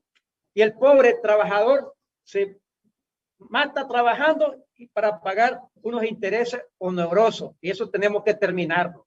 Y te digo, en mi condición de candidato por FDN ya tenemos los contactos, vamos a hacer reuniones con los productores agropecuarios, con los ganaderos y con los cafetaleros, porque ya debemos estar vendiendo materia prima. Tenemos que industrializar en Nicaragua nuestros productos. Es contradictorio que vendemos nosotros el cacao a Suiza y luego estamos comprando los chocolates que se producen en Suiza. Eso tiene que terminar, pero con un gobierno que realmente le interesa el desarrollo del pueblo, el bienestar del pueblo, crear trabajo y más trabajo y más trabajo. Solo con trabajo vamos a poder resolver nuestros problemas de salud, de educación, de vivienda. Eso tiene que ser la prioridad, y esa es la prioridad en mi caso como Luis Frey, que estoy aspirando, resolver los problemas de la gente, creando fuentes de trabajo. Gracias. En esa línea, Luis, ¿Nicaragua puede progresar manteniéndose como un país eminentemente agrícola? ¿Qué puede hacer un gobierno liderado por usted para precisamente desarrollar más la manufactura, desarrollar más productos más complejos, que no sea únicamente venderle al mundo materia prima? Mira, lo primero que necesitamos es crear las condiciones para atraer inversión. Y la inversión venga dirigida a la industria, a la agroindustria, a la tecnología. Identificar dónde está el dinero. Y el dinero está en los países ricos que quieren invertir, pero quieren condiciones que no se les va a confiscar. Ahí tenemos recientemente en Managua, las fábricas despidió a 4,000 trabajadores, la fábrica de cartón que está en Tipitapa, que se va porque no hay condiciones. Ya los impuestos y los costos están tan elevados que prefieren irse a otro país. Y eso tiene que terminar. Tenemos que buscar traerle inversión a Nicaragua, que todos los nicaragüenses que pueden invertir, que están fuera del país y que los pueden invertir en Nicaragua lo hacen. Y recuerdo, y le damos gracias a ustedes, los que están fuera de Nicaragua, se han convertido en la única fuente de ingreso con sus aportes, con sus remesas, que hacen llegar a su familia. El gobierno saca pecho con los millones, 1,000 y pico de millones que llegan al año de las remesas que el pueblo trabajador que está afuera luchando para ayudar a su familia dentro de Nicaragua. Y yo creo que hay mucho que hacer con Nicaragua, pero necesitamos crear las condiciones. Tenemos un obstáculo que se llama dictadura Daniel Ortega, que tenemos que quitarla. Gracias. A propósito de las remesas, encontré varias mediciones sobre lo que representan las remesas para la economía de Nicaragua, y el número oscila entre un 11 a un 14% del Producto Interno Bruto. Una de las demandas más vehementes de los nicaragüenses fuera de Nicaragua tiene que ver con el voto en el exterior. Juan Sebastián, vos como presidente de Nicaragua, ¿qué harías? Primero, para potenciar la utilidad de la remesa. Y segundo, para responder a esa demanda de los nicaragüenses en el exterior de poder votar para decidir el rumbo del país que ellos mismos alimentan. Toma nota que, déjame buscarlos, tenía por acá los números, pero en Estados Unidos, la última medición del Pew Research Center dice que hay aproximadamente casi 500,000 de nicaragüenses en Estados Unidos. Eso es un número del 2017. Para el 2021, considerando además el exilio provocado por la rebelión de abril, esa cifra debe ser mayor. Y también tenemos probablemente poco menos de una cifra similar en Costa Rica. Entonces, ¿qué le ofrecería un gobierno liderado por vos a esos nicaragüenses? Gracias, Juan Carlos. Como efectivamente está en mi plan de gobierno que se puede bajar en el sitio web, soy además el único candidato que ha presentado de manera pública un plan de gobierno propio. Está puesto el tema del voto de los nicaragüenses en el exterior. No hay voto de nicaragüenses en el exterior, no porque se requiera una reforma electoral. No es necesario. Se necesita nada más voluntad política de un cambio administrativo para que se habiliten los consulados de Nicaragua en el exterior para que los nicaragüenses puedan votar. En mi gobierno va a haber voto en el exterior si es que no lo logramos antes, empujando las reformas electorales antes del 7 de noviembre, pero hay que ser realista. A Ortega no le interesa los centenares de miles de nicaragüenses que saben que van a votar en contra de él. Así que hay que ser realista en ese sentido, pero hay que luchar para que se dé el voto en el exterior lo antes posible. Además del voto en el exterior, he hecho una propuesta un poco fuera de lo común, y es que estoy promoviendo la idea de que en la Asamblea Nacional se incluyan diputados que representen a las diásporas de Estados Unidos, de Costa Rica y de España. Cuando se promulgan leyes, se buscan defender los derechos de los nicaragüenses, y los nicaragüenses en el exterior nunca pierden su calidad de nicaragüense y por lo tanto nunca pierden sus derechos y sus deberes. Así que tiene todo el sentido del mundo que cuando se promulguen leyes que afecten o beneficien a la población nicaragüense, también tenga en consideración a las diásporas nicaragüenses en el exterior. Así que es una propuesta que existe en otros países, de que existan diputados en la Asamblea Nacional para que las leyes acojan los elementos. ¿Cómo va a ser esta selección? Hay que hacerlo, hay experiencias muy interesantes. También estoy proponiendo un programa de reintegro o regreso de nicaragüenses que han hecho carrera exitosa en el país donde están en este momento, para traer de vuelta ese elemento de experiencia, de know-how, de empresas, para que los nicaragüenses en el exterior puedan contribuir con el crecimiento económico. Mi programa de gobierno, en su segundo pilar, hace muchísimo énfasis en la importancia que tiene que haber en las inversiones privadas, donde evidentemente las inversiones de nicaragüenses en el exterior van a jugar un papel fundamental, y también inversionistas de otra índole, y las inversiones públicas. Mi gobierno no va a hacer ningún tipo de trabas, impuestos, cobros, comisiones a la entrada de remesas en el exterior, y más bien vamos a promover un programa que ha sido muy exitoso en México, donde remesas de mexicanos a sus pueblos de origen pueden complementarse con inversiones públicas, de tal manera que si hay, es un programa 1+1, si hay $1 que vaya a una mejora, vamos a decir, de una casa materna en el municipio de Jalapa, el Estado nicaragüense va a poner también $1 adicional para que efectivamente lo que han producido los nicaragüenses en el exterior pueda ser reinvertido en sus respectivas sociedades. Yo soy un creyente importante de lo fundamental que constituye resolver los problemas de los nicaragüenses, en especial el tema del empleo. En mi plan de gobierno hago un detalle muy pormenorizado, sector por sector, pequeñas y medianas empresas, comercio, en el tema de la agroindustria, zona franca, porque tenemos que hacer que Nicaragua se dedique a la elaboración de productos más complejos, de productos de mayor valor agregado. El ejemplo que decía Luis Fley de los chocolates. Así hay miles de otros ejemplos que Nicaragua tiene el enorme potencial de imprimirle valor agregado. Imprimirle valor agregado significa imprimir empleo de calidad, empleo que sean sostenibles en el tiempo. Y sobre el desarrollo rural, también está en mi plan de gobierno un elemento fundamental del crecimiento económico, porque para que el crecimiento sea sostenible, tiene que ser en base a que no nos comamos nuestros recursos naturales, no nos comamos nuestros bosques, no nos comamos nuestras tierras, nuestros ríos y nuestras aguas, sino que precisamente el modelo de crecimiento económico aproveche ese potencial enorme que nos ha dado la naturaleza, tierras fértiles, lagos, volcanes, ríos, para que efectivamente podamos hacer una producción transformadora que va a seguir, obviamente, la importancia de la agricultura y los productos básicos, pero deberían de ir apareciendo otros productos de mayor valor agregado para complejizar, como decimos los economistas, que la economía pueda generar mayor empleo. Ortega está haciendo lo contrario. Con la represión, con los presos políticos, está provocando de que las inversiones se vayan de Nicaragua, y eso tenemos que revertirlo, cambiar la imagen del país para que sea atractiva al inversionista.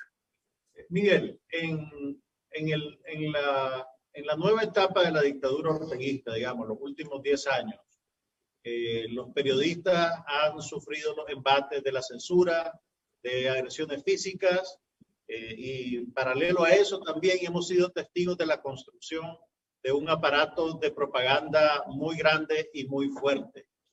Vos, que sos un profesional de la comunicación y que además has sufrido personalmente los embates de la dictadura, ¿qué harías para revertir esa situación? Y también mi pregunta también se extiende a qué pasa con esa generación de jóvenes que han crecido creyendo que la propaganda es periodismo. ¿Cómo tratarías vos de cambiar esa manera de pensar? Sí, antes me vas a permitir referirme al voto nicaragüense en el exterior. Adelante. Porque en mi posición privilegiada de ser un candidato de un partido con casilla y personería jurídica como es el Partido de Restauración Democrática, tuvimos ya la primera ejecución, el movimiento para que esto, aunque la dictadura no lo quiera, se ejerza, se aplique.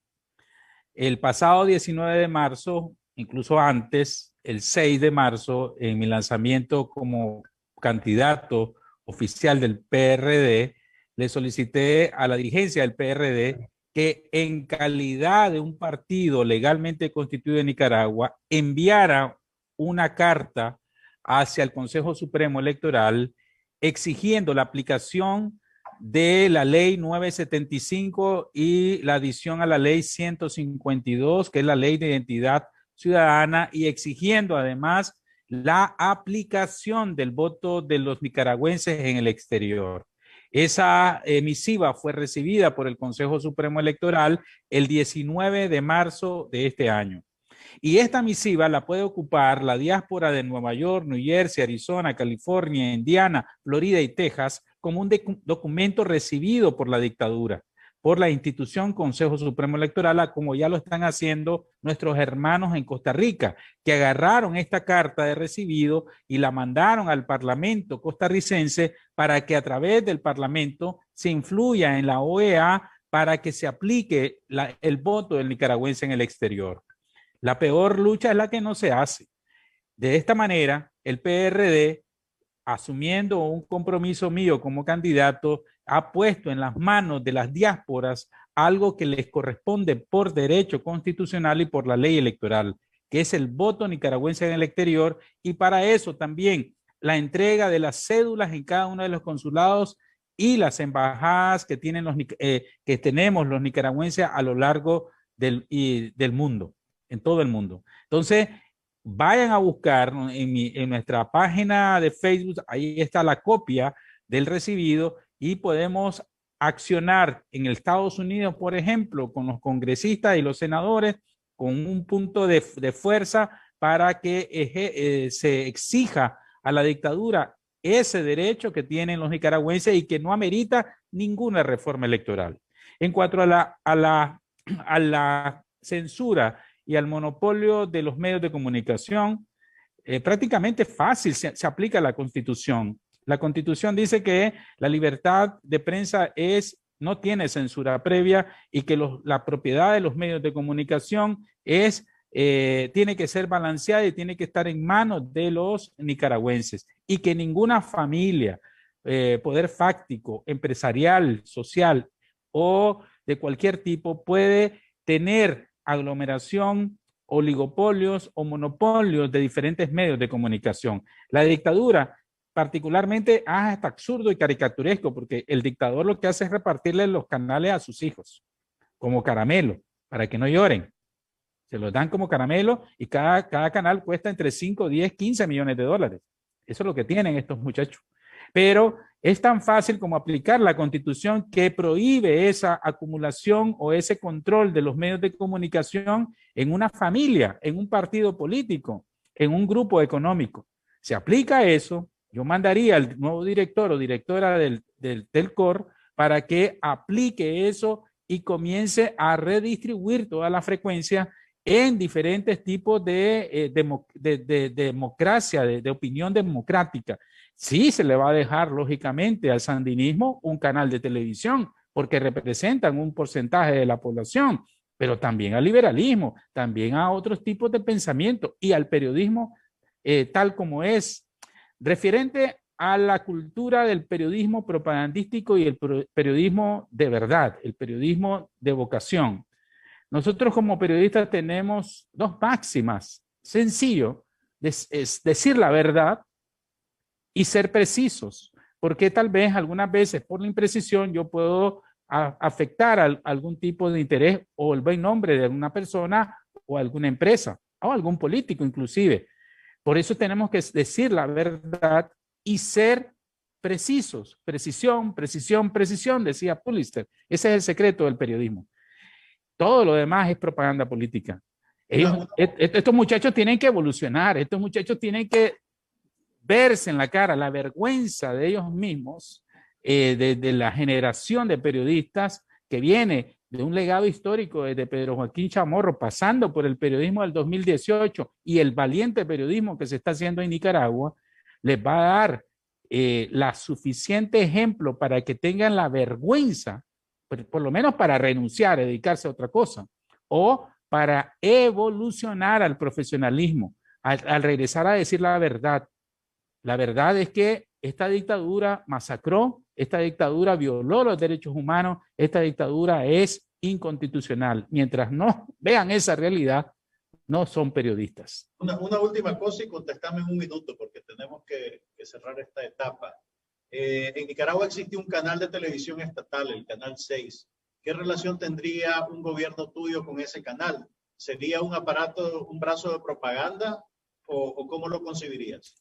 Como un canal estatal público, y eso ya hay ejemplos, Televisión Española, varios ejemplos, pero la Televisión Española es un buen ejemplo, la BBC también es un buen ejemplo, donde la línea editorial no está controlada por el presidente o el partido que está en el poder, la línea editorial está por notables y le da espacios a todas las expresiones culturales, políticas, educativas o de cualquier índole, porque es un canal público estatal, lo pagamos con el impuesto de los nicaragüenses. Lamentablemente, de doña Violeta, Arnoldo Alemán, Enrique Bolaño y del sandinismo, se ha ocupado como que ese es el partido del gobierno o el partido el canal del partido. No, aquí tiene que tener autonomía. Eso es lo que tiene que tener un canal público estatal, un canal que critique inclusive al gobierno, que critique las gestiones de los funcionarios públicos, que se den programas de debate donde estén todos los demás partidos políticos y movimientos sociales. Eso es lo que yo haría con el Canal 6, de una vez por todas hacerlo que le pertenezca a los que pagan por ese canal y los que tienen derecho sobre esa frecuencia, que es el pueblo de Nicaragua en sus diversas expresiones. Bueno, gracias por compartir su respuesta y ahora queremos abrir la discusión. Yo no contesté la pregunta sobre las remesas todavía. Bueno, si querés. Sí.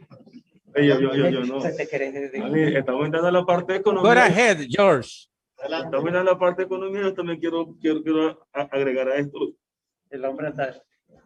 Yo estoy escuchando a don Juan con su plan de gobierno. Yo creo que él me ha copiado algunas ideas que yo tenía en otro momento. A todos nos ha copiado. De verdad.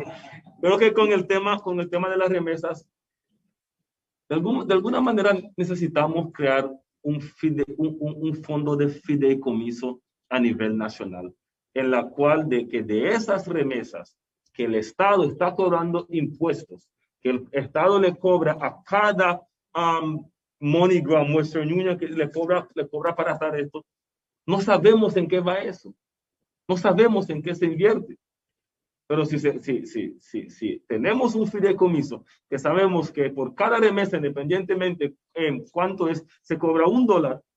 Ejemplo, $1 puede ser menos o puede ser más. $1 por remesa. Y ese $1 va a un fondo de fideicomiso que se va a utilizar esos fondos para reinvertirlo socialmente en el país, en la cual hay una auditoría, hay una consulta ciudadana, hay una consulta política para decidir en qué vamos a reinvertir ese recurso que ustedes envían al país y van a tener decisión en qué invertirlo. Porque el Estado se está haciendo rico con toda la plata y ustedes están enviando plata y recursos a sus familiares, pero el Estado no lo reinvierte. Y de esos mismos fondos es donde podemos hacer un programa o un proyecto de microemprendimiento con fondos semillas, para que aquel chaval y chavala que no terminó la universidad, o que sí lo terminó, o aquel campesino que quiere comprar una vaca, que quiere comprar un caballo y necesita $1,500. ¿Qué cuesta una vaca? $500. $500. Este cuesta una vaca grande. Porque a mí, que quiere comprar una vaca, un caballo, un chancho, tiene su familia, pero no tiene los recursos económicos para comprar su propio animal, puede aplicar a ese pequeño fondo. Pero no se lo vamos a regalar. Le vamos a enseñar cómo administrar y cómo pagar el fondo. Si un chaval de la universidad que decide terminar la universidad y quiere poner una pequeña venta para reparar celulares o comprar celulares o trabajar en eléctrica, el problema es empezar un fondo semilla para empezar. Yo tengo una licenciatura y una maestría y lo más difícil para mí es conseguir plata para invertir y empezar un pequeño negocio. Por lo mismo que ustedes acaban de plantear, los requisitos del banco, la tasa de interés del banco y todo eso. Y al reducir el ejército y tener esos recursos económicos, lo metemos esa plata al fideicomiso también y al Fondo de Microemprendimiento Nacional. Los 100 millones que tiene el ejército. Los 100 millones que tiene el ejército, ahí está la plata. Gracias, George. Y de esta manera queremos despedirnos de la gente que nos está sintonizando a través de la plataforma Nicaragua Actual en línea. Tienen 1 minuto cada uno para dar alguna idea final y después nos quedamos acá conversando con las personas que están físicamente presentes aquí. Empecemos con Medardo. 1 minuto de cierre, Medardo, por favor. No, pues, más bien agradecer a los organizadores, ¿verdad? Y creo que hoy, como podemos ver, coincidimos muchísimo, ¿verdad? Los precandidatos, y eso significa que hay muchas similitudes, un acercamiento importante, sobre todo el tema que el pueblo de Nicaragua está demandando, el tema de la unidad, porque tenemos el gran espíritu, ¿verdad?, de salir de esta dictadura. Sobre todo, creo que hoy por hoy tenemos el compromiso, ¿verdad?, de continuar estos diálogos para que de alguna manera podamos lograr ese entendimiento, poniendo a un lado los intereses, ¿verdad?, del grupo de personas y poniéndonos los zapatos de los que sufren, ¿verdad?, en las cárceles, los que sufren en el exilio, los que sufren dentro de Nicaragua. Creo que eso es lo que nos debe motivar hoy más que nunca, ¿verdad?, para que podamos rescatar la democratización de Nicaragua, la reivindicación de nuestros derechos como ciudadanos dentro y fuera de Nicaragua. Bueno, agradecer desde luego a los organizadores por este evento, que creo que es provechoso, y decirles, mis hermanos nicaragüenses, que estamos viviendo momentos trascendentales para la vida y el futuro de nuestros hijos y nuestros nietos. Depende de lo que hagamos ahora, el futuro. Y debemos de poner actitudes personales, partidarias, y pensar en el bien de la nación, que es el bien de nuestros hijos y nuestros nietos. Debemos de trabajar juntos, sacar adelante nuestra patria, creando las condiciones para que tengamos un mejor futuro para nuestros hijos. Yo les agradezco este evento porque ha sido enriquecedor. Han visto que aquí vemos 5 candidatos que pues los vemos como hermanos. No hay confrontación, no hay amenaza, no hay ofensas, sino que, y así debe ser, tenemos que vivir en sociedad respetándonos nuestras ideas y socializar, porque si no vamos a seguir en la cadena de odio, de guerra, de amenaza, que no nos ha dejado nada a través de la historia. Muchas gracias. Gracias. En la misma línea, si se dieron cuenta, entre los 5 que estamos presentes, en ningún momento nos faltamos el respeto, ni nos acusamos de una cosa ni del otro. Y creo que en Latinoamérica eso casi no se ve. Eso no se ve, que los candidatos mantengan este tipo de...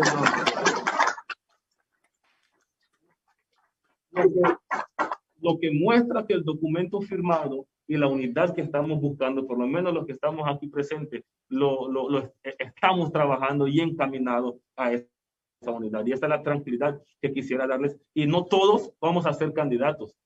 No todos vamos a ser candidatos, estamos claros de eso. Pero de cualquier manera, de cualquier espacio, creo que todos los que estamos aquí vamos y podemos contribuir a reestructurar el país. Y cualquiera que salga candidato tenga seguro que por lo menos a lo personal vamos a seguirlos para darles auditoría y hincarles si van por un camino que no van a ir. Eso es todo. Muchas gracias. Adelante, Juan Sebastián. Muchas gracias. Antes que nada quisiera agradecer a Nicaragua Libre Los Ángeles, Nicas por la Democracia, Nicaragua International Care Alliance, Nicas en Arizona, a vos, Juan Carlos, y a mis hermanos precandidatos que han participado y a todos los que nos han visto en este programa. Si ustedes nos están viendo en este programa, es que muy probablemente tuvieron que dejar Nicaragua, tuvieron que dejar Occidente, el norte, la Segovia, Buaco, Chontales, Rivas, Masaya, la costa Caribe, Río San Juan. Esa Nicaragua que ustedes han dejado está aquí y debe de ser reconstruida. Debe ser reconstruida para que el que desea regresar a esta patria querida y juntarse con nosotros que estamos haciendo esta lucha desde acá en Nicaragua, una lucha por la libertad, una lucha por nuestros hijos, una lucha por nuestra sociedad, para que nunca más puedan haber exiliados políticos, presos políticos, tortura, malos tratos. Estamos acá con estos hermanos precandidatos haciendo una lucha dura, una lucha que a veces puede sonar imposible porque la dictadura es lo más totalitaria que hay. Pero como decía en su último sermón de Domingo de Resurrección, Monseñor Silvio Báez, hasta las piedras más grandes, haciendo referencia a la piedra del sepulcro que fue movida. La piedra más grande puede ser movida por la voluntad, la determinación de un pueblo que quiere la libertad, que quiere la paz, que quiere la justicia social, que quiere el progreso, que quiere salud, que quiere educación, temas de los que casi no pudimos hablar en esta oportunidad, pero que para mí son sumamente importantes. Así que yo creo de que este ejemplo de democracia limitada porque no podemos movernos libremente, es un ejemplo de la democracia que va a venir y que va a venir pronto a Nicaragua, donde candidatos de distintas partes de puntos cardenales de Nicaragua o distintos orígenes podamos discutir como lo estamos haciendo el día de hoy, sin ofensa, manteniendo las diferencias, pero también manteniendo lo que nos une, como es el deseo a la democracia. Muchísimas gracias. Miguel, un minuto. Pues hay que destacar que somos amigos y esto no, tal vez para nosotros no es primicia, pero tenemos que decírselo a todos. Todos los que estamos aquí, los que no estamos aquí somos amigos. Incluso yo les creé un grupo de WhatsApp donde estamos todos y donde compartimos, bromeamos, nos comunicamos y estamos tratando de unirnos de manera presencial o digital en los próximos días para discutir este y otros temas. Esto es importante. Aquí somos amigos y estamos en el mismo barco y con el mismo objetivo, sacar a la dictadura del poder de esta mafia que tiene secuestrado al Estado de Nicaragua y restaurar la democracia en nuestro país. Aquí se acabó el dedazo. Aquí se acabó el dedazo. Aquí no va a venir un grupo, un partido político o una cúpula o una asamblea de 100, 200, 300 a decir tal es el candidato. Aquí hemos firmado un compromiso donde el pueblo de Nicaragua en una demoscopía, en una consulta a través de macroencuesta y otros sistemas que nos van a ayudar diferentes empresas de reconocido prestigio, van a preguntarle al pueblo de Nicaragua quién quiere que sea su presidente o su presidenta. Aquí ya se acabó el dedazo. Aquí ya hemos firmado, aquí ninguna asamblea, ningún partido político, ninguna organización va a decidir quién va a ser el candidato de la oposición.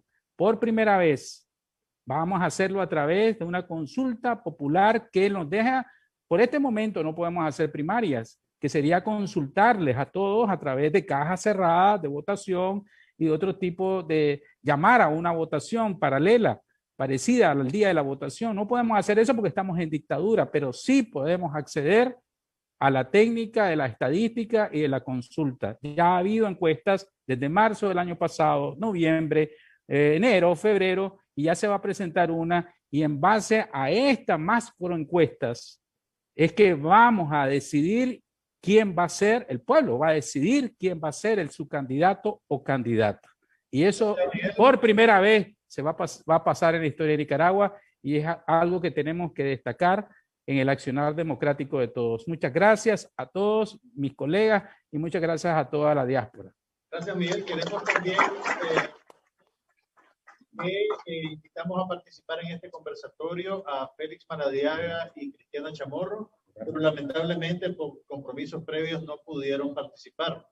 Sin embargo, estamos organizando un encuentro similar que tendrá lugar antes del mes de mayo, en el cual apuntamos a que estarán presentes los 8 precandidatos presidenciales, los que están presentes en este momento, y además Félix, Cristiana y Noel Vidaurre. Veremos si aparecen más candidatos de aquí a esa fecha. Sí.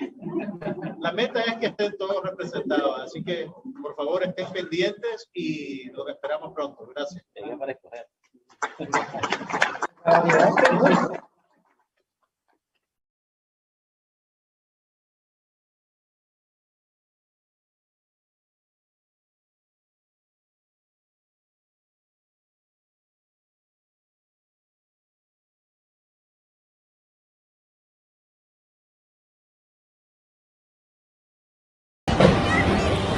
Herido de bala, herido de bala.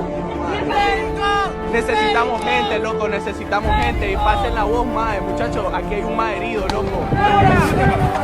Álvaro, apellido. Conrado. Álvaro Conrado. Correcto. Tranquilo, tranquilo.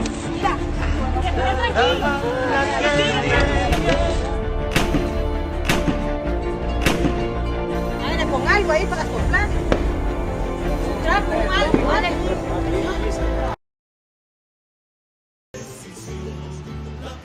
Sé parte del cambio.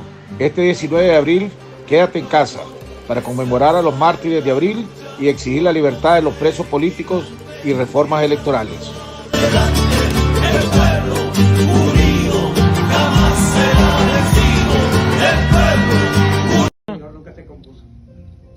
Les invitamos este domingo 11 de abril a hacer acto de presencia en el Parque Rubén Darío.